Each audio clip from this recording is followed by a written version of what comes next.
adik saya Mama Alda beserta kedua anak Alda dan terima kasih keluarga yang akan dibawakan oleh Bapak Insinyur pembacaan yang riwayat hidup almarhum yang akan dibawakan oleh Bapak Insinyur 1 April 1994 Eselon 4 terhitung bebas Januari 2017. Kami Bapa di dalam surga, kami mohon kepadamu berbicara. Beberapa kali saudara-saudara mendengarkan bagian Alkitab ini. Saya membahas bagian Alkitab di dirinya sendiri, mengenai diriku. Merasa kasih sayangmu Tuhan, dengan lapangnya Yesus yang kan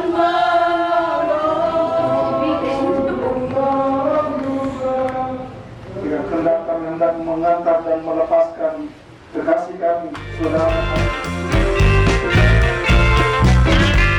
saya Mama Alda beserta kedua anak Alda dan Geis yang saya kasihi orang tua terkasih dan semua saudara-saudara almarhum yang saya kasihi dan yang kita cintai bersama, yang dengan hormat saya sebutkan namanya almarhum Bapak Martin Duma SE. Ada pun susunan acara pelepasan sekaligus pemakaman nanti di tempat pemakaman sebagai berikut. Yang kedua, ibadah pelepasan jenazah yang akan dipimpin oleh Bapak Pendeta Elazar Bolge SPH. Yang ketiga, pembacaan riwayat hidup almarhum yang akan disampaikan oleh Bapak Nesak Tanan Payung Tasik SH.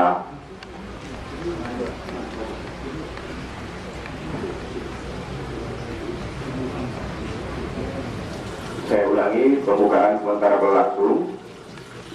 Yang kedua, pembacaan riwayat hidup.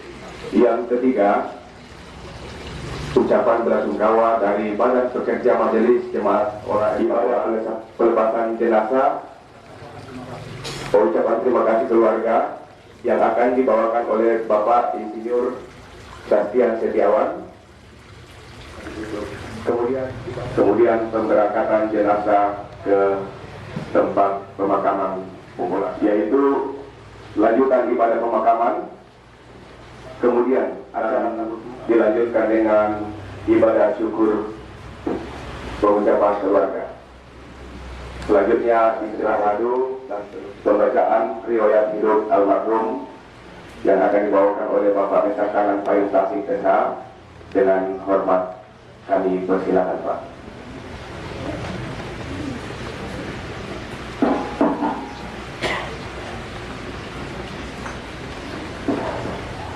Iya, kemarin saya bilang sama keluarga ambil berkasnya, nanti kita susun bersama. Jadi karena dokumennya juga. Iya. Bapak dan Ibu almarhum, identitas diri nama Martin Duma SDMN, tempat tanggal lahir tanah Selaga 20 April 1966.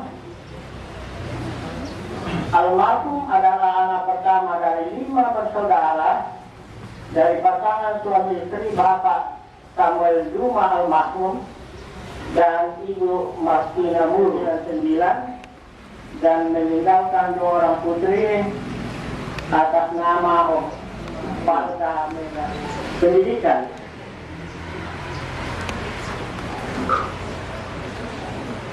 ST Negeri 07 Kendari tahun 1976, SMP Praten Kendari tahun 1976, S1 Universitas Haloleo tahun 1994, di riwayat kebanggaan diangkat pada golongan 2A selaku CPNS di Kantor Gubernur Provinsi Sulawesi Tenggara pada tanggal 1 Maret 1920.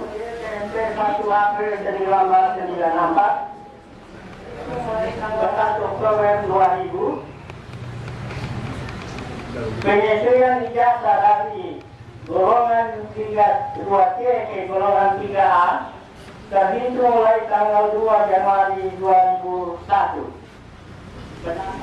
Penata muda tingkat 1 golongan 3B terhitung mulai tanggal 1 April 2006. Penata golongan 3C terhitung mulai tanggal 1 April Tenggara pada tahun 2012. Eselon 4 terhitung 11 Januari 2017. Diangkat selaku bagian dan terima kasih.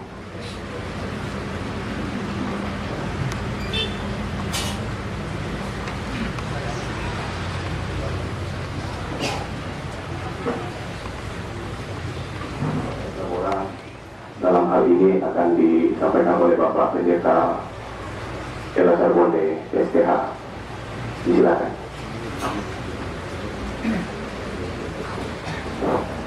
Shalom, selamat siang. Sidang pergabungan yang kekasih,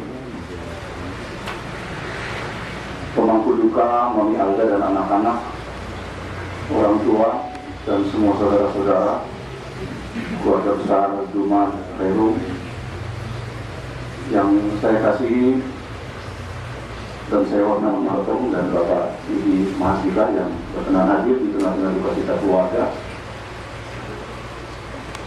Bapak Ibu, saudara-saudara yang terkasih dalam Tuhan Yesus, saya berdiri mewakili seluruh majelis Jemaat Proyek Labora dan seluruh tempat di mana almarhum dan keluarga bersama-sama melayani dan dilayani. Tempat yang menjadi rumah rohani bagi almarhum dan keluarga.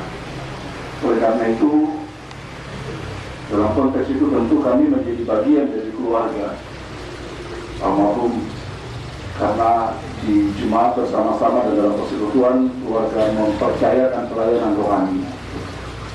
Oleh karena itu, tidak perlu diam kalau juga saya mengatakan bahwa duka cita yang dialami oleh Mami Alda dan anak-anak, Mami Alda. Sesudah beberapa waktu yang lalu, Mami Alda dan keluarga ke Toraja memakamkan kota kekasih, dan kemudian Mama datang, nenek datang untuk menjelaskan pentingnya momen itu, saudara-saudara, sehingga kenapa dari tadi malam Bapak Senator Satya dan juga mengharapkan Bapak Ibu saudara-saudara kembali. Ibadah yang kita lakukan sesudah kita kembali dari kubur itu bukan cuma sekedar pengucapan, tetapi itu adalah momen di mana kita semua mengantar kembali Mami Alda dan anak-anak untuk masuk kembali di dalam rumah ini. Sebab sejak hari ini rumah ini sudah berubah sampai selama-lamanya. Rumah ini akan dimasuki dan setiap bagian sterilnya akan penuh dengan kenangan. Karena itu kita bersama-sama mengangkat untuk menyampaikan sepatah kata berupa ucapan terima kasih kami atas dipanggilnya anak saudara kami Martin Rumah ke pangkuan Bapak Ito. Yang kami hormati orang-orang tua kami, yang kami hormati Bapak Pendeta bersama dengan Penatua Diaken Jemaat Proyek Labora. Yang kami hormati pribadi Bapak Insinyur Simon Mantong,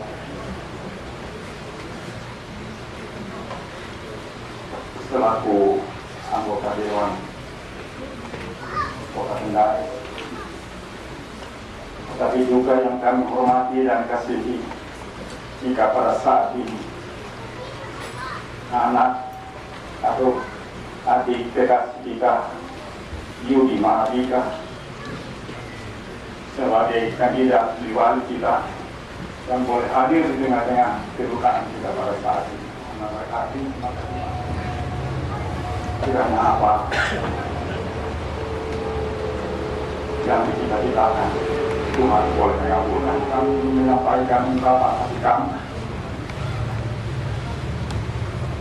sedang anak saudara kekasih kami Martin Luma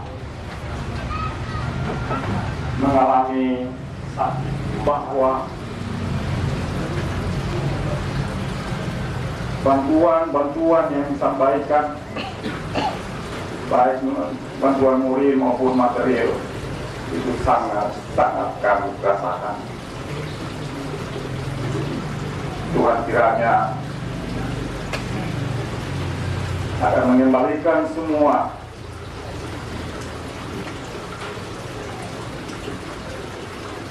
apa yang sudah dikorbankan oleh Bapak dan Ibu dengan keluarga kami, sehubungan dengan kepergian tetangga kami di sini yang sudah berkenan menjaga keamanan dan kenyamanan sehingga dalam proses malam-malam penghiburan boleh berlangsung dengan baik tanpa ada kekacauan sedikit pun. Tetapi juga di balik itu tentu kami harus menyampaikan permohonan maaf karena melalui peristiwa ini tentu saudara-saudara kekasih kami, tetangga kami di sini sedikit banyaknya tentu pasti mengalami kurang nyaman di dalam. Tuhan Yesus, selamat siang. Mari kita menyiapkan hati kita untuk masuk dalam ibadah pelepasan siang hari ini. Saya jemput saudara-saudara, mari berdua pada halaman 11. Harap akan kuasa jiwa Tuhan selanjutnya. Harap akan Tuhan.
Menjadi kering dan bunga gugur, tetapi firman Tuhan tetap untuk selama-lamanya. 1 Petrus 1 ayat 24 dan 25.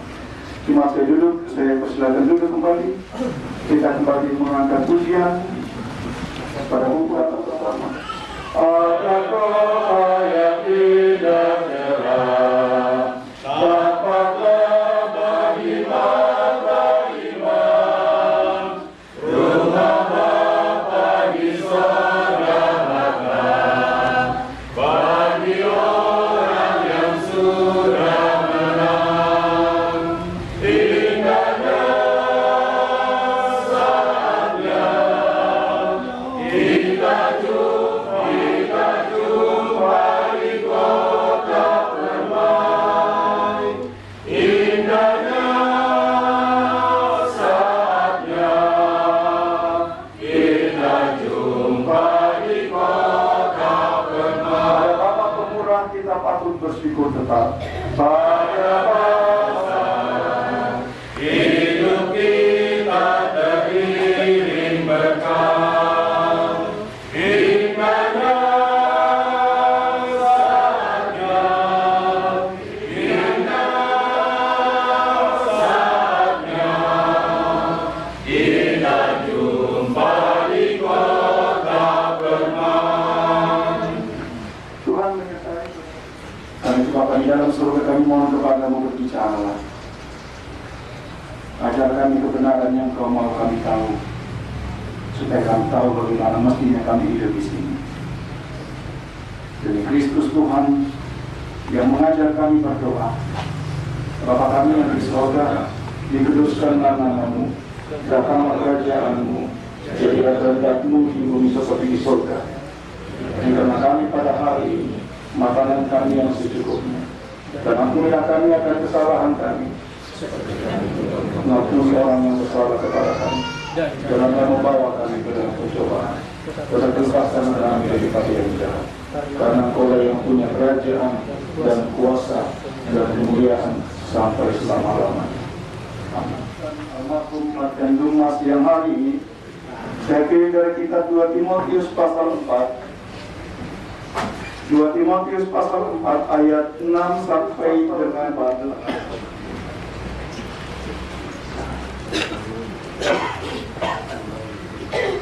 2 Timotius pasal 4 ayat 6 sampai 8. Firman Tuhan tertulis demikian. Mengenai diriku, darahku sudah mulai dicurahkan sebagai persembahan, dan saat kematianku sudah dekat. Aku telah mengakhiri pertandingan yang baik. Aku telah mencapai garis akhir, dan aku telah memelihara iman. Hakim yang adil pada harinya, tetapi bukan hanya kepadanya, dan yang memelihara dalam hidup dia tiap hari. Beberapa kali saudara-saudara mendengarkan bagian Alkitab ini,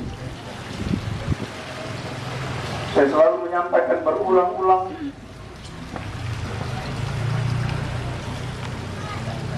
mengapa bagian-bagian Alkitab yang dibaca dan direnungkan dalam situasi duka cita seperti ini selalu itu saya selalu mengatakan karena Alkitab lebih banyak berbicara tentang kehidupan daripada kematian. Alkitab lebih banyak berbicara tentang kematian dan tentang kehidupan daripada tentang kematian. Untuk apa Alkitab berbicara lebih banyak tentang kehidupan? Supaya kita yang mengendalikan hidup, supaya hidup yang kita kendalikan ini kita serahkan, persembahkan kepada Dia yang berkuasa itu.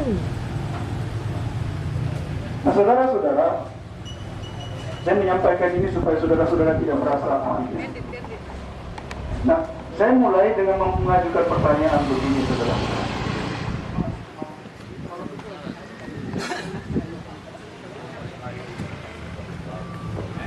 Pertanyaan ada orang memandang Tuhan diambil nyawanya orang dengan maksud membinasakan orang itu supaya orang dia memahami kematian itu di dalam kelemahan ini, dia memahami kematian itu sebagai kebinasaan. Kalau dia memahami kematian itu berarti masuk surga, saya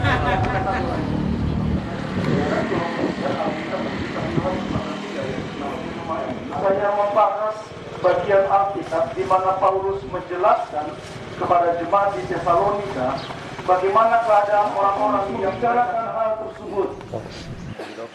Mengapa Paulus mesti berbicara tentang keadaan orang-orang yang mereka kasih yang telah meninggal, supaya mereka tidak berduka seperti orang yang tidak berpengalaman. Pemahaman kita tentang kematian akan mempengaruhi pemahaman kita tentang hidup. Kalau kita memahami kematian sebagai pergi ke surga, maka tentu kita akan menjalani hidup ini dengan.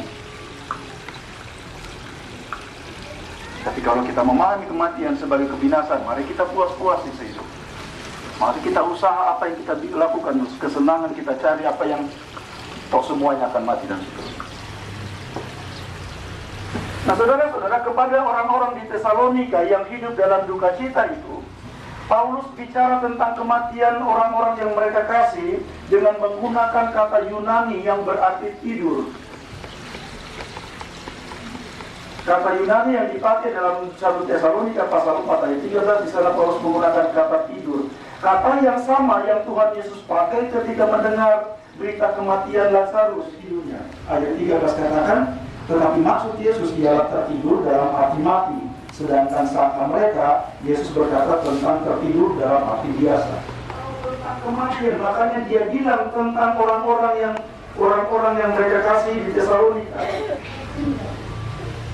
Kamu tidak mengetahui tentang mereka yang meninggal, supaya kamu jangan berduka cita seperti orang-orang lain yang tidak mempunyai pengharapan. Dengan kata lain, Paulus mau katakan, kamu harus tahu apa yang terjadi pada mereka. Begitu pertanyaannya, bagaimana Paulus tahu? Paulus belum pernah meninggal, dia belum pernah mengalami kematian. Bagaimana sekarang dia bisa menjelaskan seolah-olah dia tahu, seolah-olah dia pernah alami? Apa alasan Paulus? Karena jikalau kita percaya bahwa Yesus, ingat, Paulus berbicara tentang keadaan orang-orang yang sudah meninggal. Paulus berbicara tentang orang lain dan dirinya sendiri, mengenai diriku, dia katakan di sana. Dia bicara tentang keadaannya sendiri. Apa yang Paulus katakan tentang kematiannya? Apa yang dia tahu tentang kematiannya? Paulus katakan, darahku sudah mulai dicurahkan sebagai persembahan dan saat. Dalam bahasa Yunani berarti pergi. Sekali lagi, kata kematian yang ada di dalam ayat ini dalam bahasa Yunani yang dipakai itu berarti pergi. Dalam bahasa Inggrisnya kata ini akan selalu saudara-saudara baca di bandara, di departure. Ruangan yang berbicara tentang kematiannya dalam Filipi pasal 1 ayat 23. Aku didesak dari dua pihak. Aku ingin pergi dan diam bersama-sama Kristus. Pergi, aku ingin pergi. Itu sebabnya saudara-saudara kita juga sering menggunakan kata pergi atau meninggal. Meninggal dunia. Ada satu lagu yang saya suka. Kau telah pergi, tinggalkan maaf yang baik. Penyanyi menggunakan kata pergi, tinggalkan. Aku telah mencapai garis akhir dan aku telah memelihara iman. Sekarang telah tersedia bagiku mahkota kebenaran yang akan dikaruniakan kepadaku oleh Tuhan, hakim yang adil pada harinya. Di sini Paulus berbicara apa yang terjadi pada dirinya sesudah ia pergi. Dia akan tiba. Paulus berbicara tentang apa yang terjadi kalau dia tiba nanti. Karena sekitar 2 tahun sesudah dia menulis ini, kemudian dia dijatuhi hukuman mati. Dia pernah berbicara tentang kematian dalam kitab Efesus pasal 1 ayat 23 tadi. Itu diungkapkan dalam kitab Efesus. Tapi ketika Paulus di penjara waktu dia menulis surat di Filipi, dia bebas. Sama seperti kita, Paulus tidak pernah tahu kapan dia akan mati. Tapi ketika dia berada dalam situasi di mana dia berada nyawanya di ujung tanduk, dia berserah. Dan kemudian saudara bertanya dalam hati, kalau ini akhir, apa yang saudara akan lakukan? Apa yang akan saudara katakan? Saya tidak pernah jadi pendeta. Selama jadi pendeta, saya tidak pernah berani untuk bilang, kalau ini hari terakhir saudara, saya tidak pernah. Pada setiap orang mesti menghubungi. Bagaimana kalau saya tidak keluar lagi dari tempat ini? Ya, diceritakan. Nanti waktu masuk rumah sakit kemudian sudah tidak keluar. Saya ingat kemudian kakak saya almarhumah. Dia tidak pernah masuk rumah sakit, dia tidak pernah injak rumah sakit, tapi satu kali masuk tidak keluar. Coba bertanya, kalau saya masuk dan saya tidak keluar lagi dari tempat ini, saya tidak.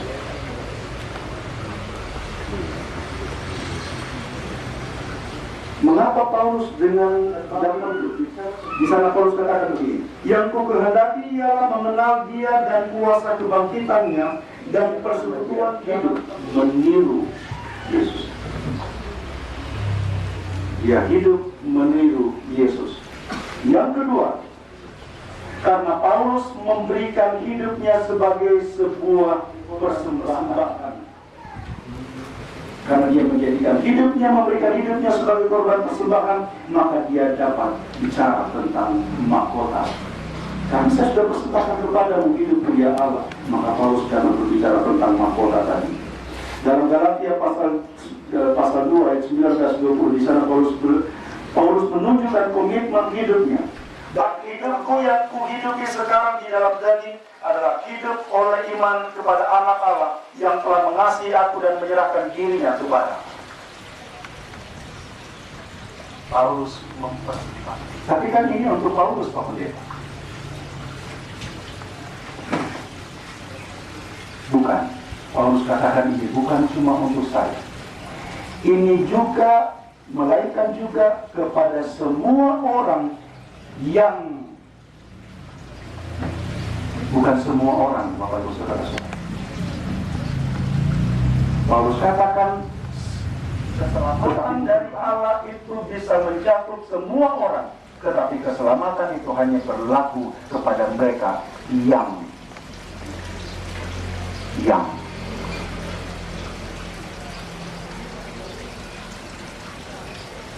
saya minta maaf kalau saya sering kali baca ucapan dalam memberitakan iman.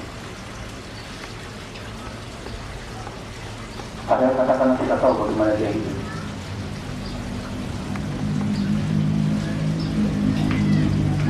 Apakah orang itu memberikan hidupnya, menjadikan hidupnya sebagai sebuah persembahan? Kita memberi hidup sebagai sebuah persembahan, maka kita dapat bicara tentang mahkota. Bapak Ibu Saudara-saudara yang dikasihi dalam Tuhan Yesus, hari ini kita akan mengantar dan melepaskan papi Anda dari rumah ini. Menyanyikannya bagi almarhum Marek.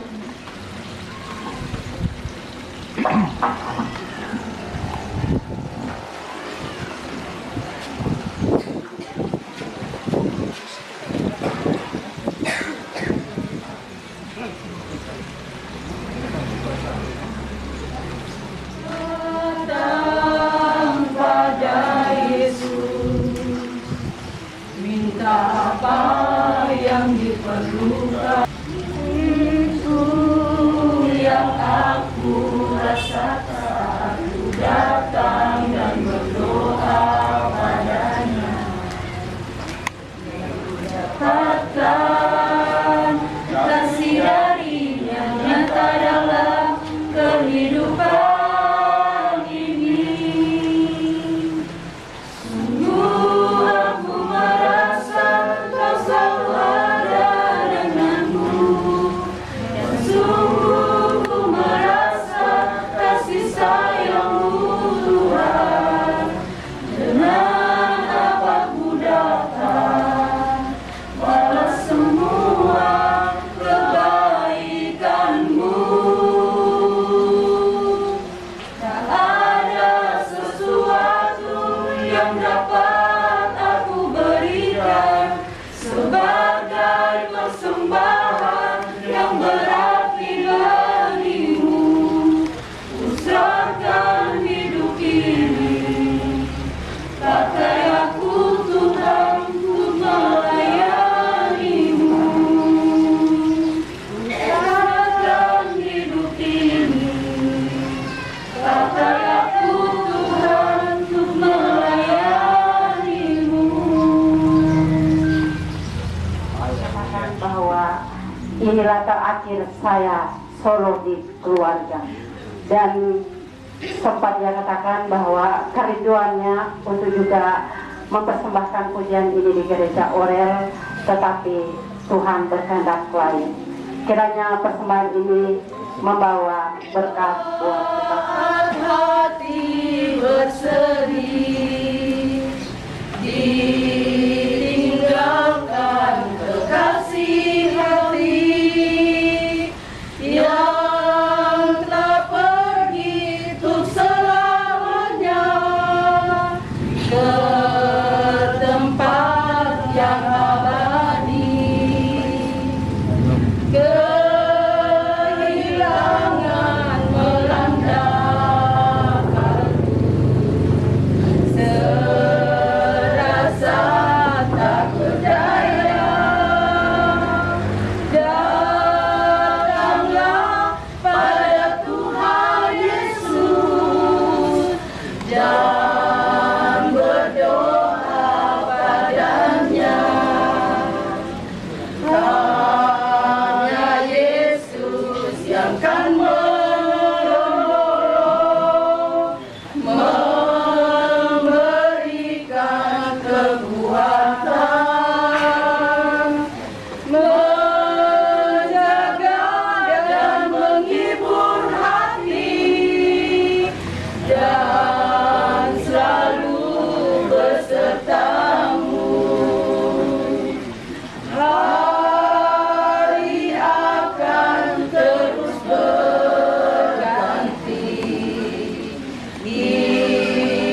datang menjaga dan menghibur hati dan selalu besertamu, menjaga dan menghibur hati dan selalu besertamu. Saudara-saudara, kita akan mengumpulkan korban persembahan syukur kita. Sambil persembahan kita kumpulkan, kita mengangkat pujian nyanyian pada buku lagu nomor 45. Apakah yang kau lakukan bila kau sedang gembira, dan kalimat selanjutnya. Pelengkap ini jemaat nomor 213, lagu nomor 45. Apakah yang kau lakukan? Kita akan bersama. Apakah yang kau lakukan bila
nyata Tuhan, Engkau ada di tengah-tengah kami. Nyata Tuhan, Engkau berbicara kepada kami. Sekarang itu kami datang kembali membawa puji-pujian kami di hadapan-Mu. Dan dialah Tuhan yang kami jalani. Iman pengharapan kami kepadamu tidak berubah. Seperti itu yang kami datang minta kepadamu Bapa. Saat kami berada ini, kami datang kepadamu. Kami mengucap syukur karena kami tahu bahwa Engkau tidak pernah meninggalkan siapapun, meninggalkan kami sesaat pun. Dan itu Bapa, di dalam surga kami datang memohon supaya semua yang kami lakukan bersama-sama ini, setiap puji-pujian yang kami naikkan di hadapan-Mu, setiap persembahan, biar semuanya tidak hendak mengantar dan melepaskan kekasih kami, saudara kami, Bapak almarhum Martelu bersama anak-anak dan semua keluarga, saudara-saudara. Kuatkan mereka Bapak. Kuatkan ibu kekasih yang akan melepaskan buah hatinya. Kuatkan ibu Santi Relu yang akan melepaskan, bahwa jikalau kita percaya bahwa Yesus telah mati dan bangkit, maka kita percaya juga bahwa mereka yang telah meninggal dalam Yesus akan dikumpulkan Allah bersama-sama dengan Dia. Saya mengembalikan kepada pembawa acara dan saya persilakan kepada keluarga untuk mempersiapkan.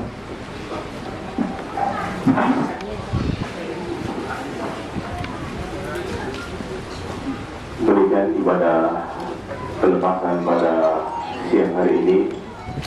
Kiranya firman Tuhan yang telah disampaikan oleh hamba huruf-hurufnya boleh menjadi penghiburan dan penguatan bagi seluruh keluarga yang ditinggalkan oleh saudara terkasih. Ya, sebagaimana susunan acara kita tadi, bahwa setelah ibadah akan dilakukan penghormatan terakhir. Terima kasih sudah nonton video ini. Bantu like dan share videonya ya. Yang belum subscribe channelnya, ayo di subscribe dan tekan tombol loncengnya agar tidak ketinggalan video-video terbaru dari SSJ. Karena subscribe itu